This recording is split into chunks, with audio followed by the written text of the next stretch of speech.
Hi കൂട്ടുകാരെ, പുതിയൊരു വീഡിയോയിലേക്ക് എല്ലാവർക്കും സ്വാഗതം. എന്തൊക്കെയുണ്ട് വിശേഷം? എല്ലാവർക്കും സുഖം തന്നെയല്ലേ? അപ്പോൾ ഞാൻ ഇന്നിവിടെ തയ്യാറാക്കുന്നത് മത്തങ്ങ വൻപയർ എരിശ്ശേരിയാണ് കേട്ടോ. വളരെ എളുപ്പത്തിൽ എങ്ങനെ തയ്യാറാക്കുന്നത് എന്ന് നോക്കാം. അതിനു വേണ്ടിയിട്ട് വൻപയർ ഞാൻ തലേ ദിവസം വെള്ളമൊഴിച്ച് കുതിരാനായി വെച്ചിട്ടുണ്ട്.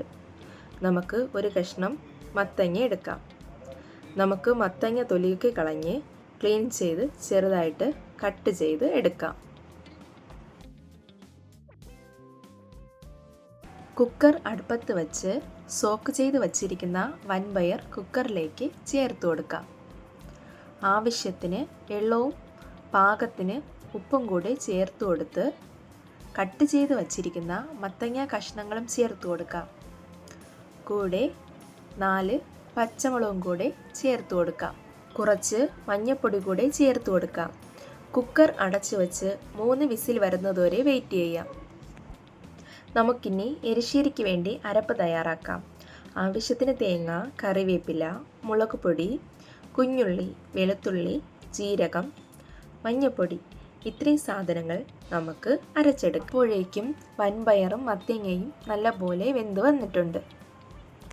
നമുക്ക് കാണുമ്പോൾ തന്നെ മനസ്സിലാകും. ഞാനിവിടെ കുക്കറിൽ നിന്നും വേറെ പാനിലേക്ക് മാറ്റുന്നുണ്ട്. കഷ്ണങ്ങൾ നമുക്ക് ചെറുതായിട്ടൊന്ന് ഉടച്ചു കൊടുക്കാം.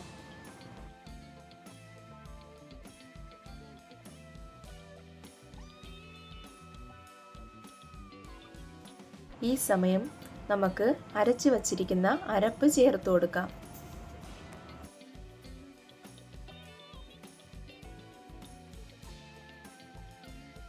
തിളച്ച് കുറുകി വരുന്നതുവരെ നമുക്ക് വെയിറ്റ് ചെയ്യാം.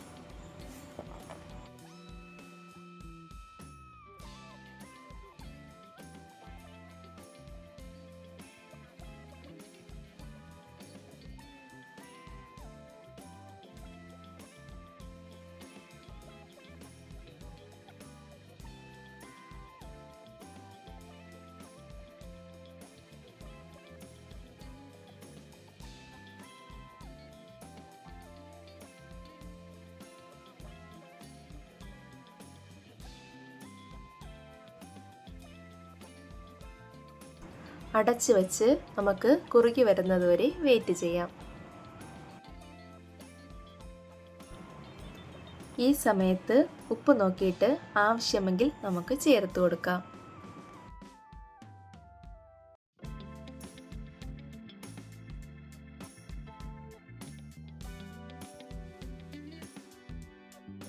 ഇവിടെ ഇപ്പോൾ എരിശ്ശേരി നന്നായി കുറുകി വന്നിട്ടുണ്ട്.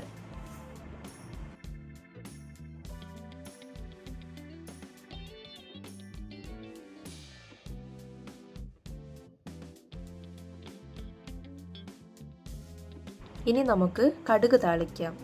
അതിന് വേണ്ടിയിട്ട് നമുക്കൊരു പാൻ അടുപ്പത്ത് വെച്ച് വെളിച്ചെണ്ണ ചേർത്ത് കൊടുക്കാം. ശേഷം നമുക്ക് കടുക് ചേർത്ത് കൊടുക്കാം.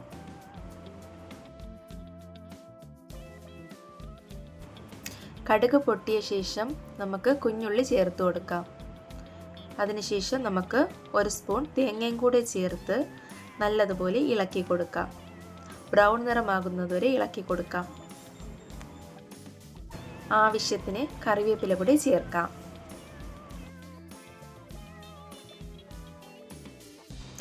തേങ്ങ ഇപ്പോൾ ബ്രൗൺ നിറമായി വന്നിട്ടുണ്ട്.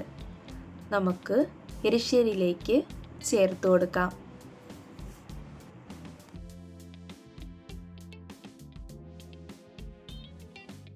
നന്നായിട്ടൊന്ന് മിക്സ് ചെയ്ത് കൊടുക്കാം. വളരെ രുചികരമായ മത്തങ്ങ വൻപയർ എരിശ്ശേരി തയ്യാറായിട്ടുണ്ട്. ഉറപ്പായിട്ടും നിങ്ങളിതുപോലെ തയ്യാറായി നോക്കണം. തീർച്ചയായിട്ടും നിങ്ങൾക്ക് ഇഷ്ടമാകും. വീഡിയോ ഇഷ്ടപ്പെട്ടാൽ ലൈക്കും ഷെയറും സബ്സ്ക്രൈബും ചെയ്യണം. പുതിയൊരു വീഡിയോയുമായി കാണുന്നതുവരെ എല്ലാ കൂട്ടുകാർക്കും ബൈ.